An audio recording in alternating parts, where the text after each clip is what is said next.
बहुत सारा ऐसा बच्चा होगा जो इस साल एग्जाम दिया है क्लास 10th के और उसमें फेल कर गया। फेल कर लू गया वो बड़ा बड़ा टीचर पढ़ावे करता है, प्रोफेसर लोग पढ़ाते हैं, फिर भी लेकर फेल कर जाता है। क्यों? आप ऐसे सुनिएगा, बहुत तरह कहता है ओकरा फलनावा का पढ़ावे के लूर है, कथी पढ़ता ही लोग ऐसे कहता है। अब पढ़ावे के लूर नहीं, फिर भी पूरा लेकर फर्स्ट। हम अपने आप को डिंगा करें कि हम बहुत पढ़ाने वाला मास्टर है, बहुत तुमको पढ़ाने आता है, और लड़का था मेरा क्या हो जा रहा है, फेल। तब वह अच्छा कौन? अच्छा वो नहीं जो अपने आप को अच्छा कहा है, अच्छा वो हुआ जो जिसका काम अच्छा हो जाए। कब हुआ? कामे शुरू वालों का अच्छा कहलाता है। तो देखिए वह हमको किसी का बड़ाई नहीं करना है और नहीं बाबू किसी का बुराई करना है। ठीक है बाबू, आप सही बच्चे को ध्यान से, अगर आप लोग भी चाहते हैं, क्योंकि वह उसका तबीयत चला गया, जिसका टाइम था तो चला गया। लड़का पास करने वाला फर्स्ट का गया, सेकंड का गया, थर्ड का गया, बहुत लड़का क्रॉस भी मार लिया। तो कौन सा गलती न कीजिएगा, मतलब ऐसा लड़का कौन सा गलती करता है जो आपको नहीं करना है, कौन सा गलती आप कीजिएगा तब फेल कर जाइएगा, अब कौन गलती आपको नहीं करना है तो पास कीजिएगा। बस इसी बात को बाबू ध्यान में रख करके, और 365 दिन आपको क्लास करना है।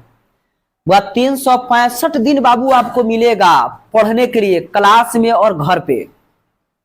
और 365 दिन के बदले में एक समय ऐसा आएगा कि 3 घंटा मिलेगा उस पेपर पर लिखने के लिए। कि आप 365 दिन में जो भी पढ़े हैं अब 3.5 घंटे में उसको लिख करके बता दीजिए ना हुआ। तो चलिए डायरेक्ट स्टार्ट करते हैं कि क्या आपको गलती करना नहीं है और क्या आपको डेली डेली करके दिखाना है हमको। सबसे पहला बाबू, गलती नहीं करना आपको, क्या कि आपको एब्सेंट कभी नहीं करना है।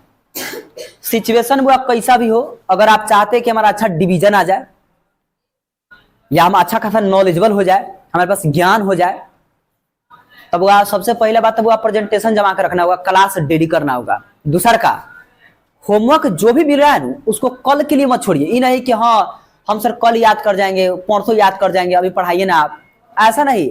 आज अगर मास्टर 2 गो बात पढ़ाया तो 2 गो बात को घर पे जाके याद कर जाइए, मेमोराइज कर जाइए, लिख जाइए, चाहे जैसे हो के अपने दिमाग में उसको रख लीजिए। पॉइंट नंबर 2 और पॉइंट नंबर 3 जो आपको टॉप करवाएगा, फर्स्ट करवाएगा, आप बुआ डेली प्रत्येक दिन आप राइटिंग 5 पेज जरूर लिख करके हमको दिखाइए, चेक कराइए।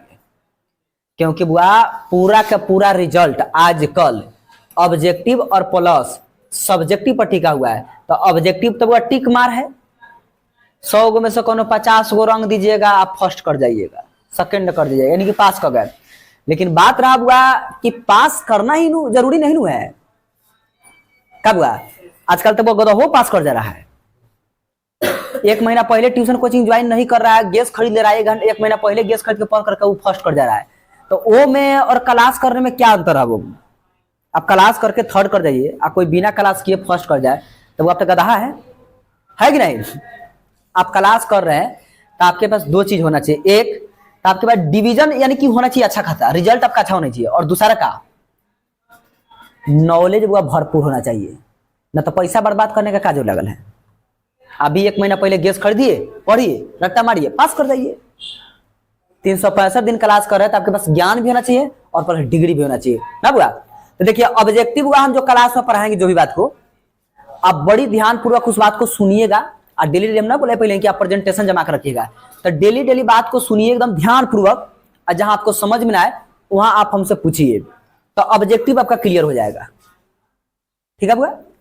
अब बात रहा सब्जेक्टिव का, तो सब्जेक्टिव हुआ हम पढ़ाएंगे और क्वेश्चन से लिखवाएंगे। पहले पढ़ा के समझा देंगे निमन से कि राम अयोध्या के राजा थे,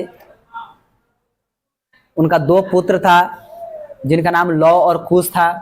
वो अपने पूरे के पूरे राजपाट अपने 2 बेटा में विभाजित कर दिए। उनका बेटा का शादी फलना से हुआ, बड़ा बेटा का चिल्ला बेटा के छोटा बेटा के चिल्ला से हुआ। इस तरह के मतलब हम कोई कहानी कह देंगे, और कहानी कहने के बाद हम पूछेंगे कि बताइए राम कहाँ के राजा थे? अयोध्या के। राम के कितने पुत्र थे? 2।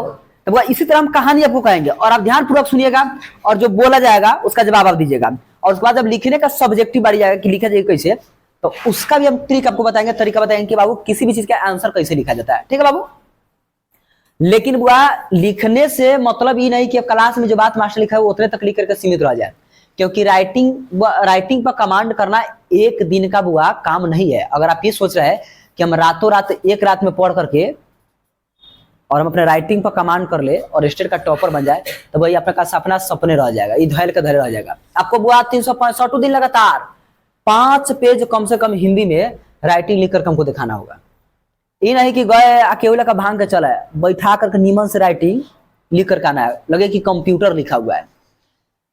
जिस दिन वो आपका राइटिंग पे कमांड हो गया, आप समझ लिए कि उसी दिन वो आपका फर्स्ट डिवीजन रखल है। जिस दिन आपका राइटिंग बढ़िया हो गया, समझिए कि फर्स्ट आपका गया। अब बात आता है कि 400 कैसे आएगा, टॉप कैसे करेंगे, जिला टॉप कैसे करेंगे, स्टेट टॉप कैसे करेंगे, है ना बाबूआ। तब टॉप करने के लिए राइटिंग अच्छा होना चाहिए, ऑब्जेक्टिव पर पूरा फुल कमांड होना चाहिए, और जो आप सब्जेक्टिव का नंबर मतलब सब्जेक्टिव का जो आंसर लिखिएगा एकदम बिल्कुल सटीक होना चाहिए। ये नहीं कि हवा में तीर मार के चला है, ऊपर कुछ और लिख दिया, नीचे कुछ और लिख दिया, बीच में गाना लिख दिए, तब वो रिजल्ट आपका ना आएगा। टॉप कहीं नहीं कीजिएगा। बात समझ आया? यानी कि टीचर जो बात को लिखवाए पढ़ाए वो आपको याद होना चाहिए हर हालत में, एकदम लाइन बाय लाइन जैसे मास्टर लिखवा रहा है। अगर आप समझे तो आप खुद से भी लिख दीजिए, और नहीं समझ में आया तो आपको तो याद करना पड़ेगा बुआ। अब इतिहास, भूगोल, राजनीतिक अर्थ में क्या है, ये तो चीज है बुआ। कहानी सुनिए, कहानी आपको समझ में आएगा तो खुद से लिखिए, और कहानी समझ में तो उसको 2-3 में पढ़ करके याद कीजिए, है ना बुआ। जिस दिन बुआ इस चीज पर कमांड कर लीजिएगा, आप वो दिन बुआ अगिलका स्टेट का टॉपर, फर्स्ट डिवीजन या फिर डिस्ट्रिक्ट टॉपर आप रहिएगा।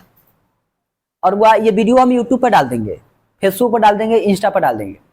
जितने भी बच्चे इस साल फेल किए हैं बुआ, अब पटना से तो लड़का आएगा नहीं पढ़ने, मोतिहारी से तो आएगा नहीं, अरे अपना अगल बगल इलाका का तो लड़का होगा ना, बांसघाट के होगा, गामंद्रा के होगा, पुरन छपरा के होगा, कोयला बेलवा के होगा, पखड़िया टोला के होगा, देवपुर के होगा, बरैठा के होगा ना बुआ, भोन छपरा का होगा, माधोपुर का होगा, बांसघाट का होगा, पलटू बेलवा के, बिशुनपुर के, यहाँ इतना इधर गिर्द के तो बच्चा होगा ना। अगर कोई लड़का फेल किया है मैट्रिक में हो या 11th-12th में, तो वो लड़का का क्लास 5 तारीख से स्टार्ट होने वाला है, न्यू बैच। तो वो बैच में वो लड़का ज्वाइन कर लेगा अपना क्लास। वो लड़का का पूरा कोशिश किया जाएगा पढ़ा करके पास कराया जाए, मतलब VIP नंबर से, क्योंकि इस बार उसका कुछ और तरीका से तैयारी होगा, क्योंकि वह जंग में जा करके हार के आया है। उसको पता है कि हम कौन सा गलती किए हैं कि हार गए हैं। अब वो लड़का वो गलती नहीं करेगा, हमको पूरा उम्मीद है। तो बस उस लड़का को यहाँ आने का देर है। वो लड़का जिस दिन यहाँ पे आ जाएगा, समझिएगा कि अगले का उसको फर्स्ट डिविजनर टॉपर हम बना देंगे। और न्यू मैट्रिक में जितना लड़का पढ़ना चाहता है, तो उस लड़का के भी बैच स्टार्ट हो चुका है, वो लड़का भी अपना क्लास ज्वाइन करेगा। और जितना लड़का इस साल मैट्रिक का एग्जाम दिया है, अगर वो पढ़ना चाहता है, जैसे साइंस हो गया, आर्ट्स हो गया, तो वो लड़का 5 तारीख से आए, उसका बैच भी स्टार्ट हो चुका है। यानी कि सभी बैच 5 तारीख से हम लोग स्टार्ट कर दिए। वो लड़का अपना क्लास ज्वाइन कर सकता है और पढ़ाई कर सकता है। और आप लोग तो है नहीं है, तो हम चलिए अब शुरू करते हैं। शुरू किया जाएगा।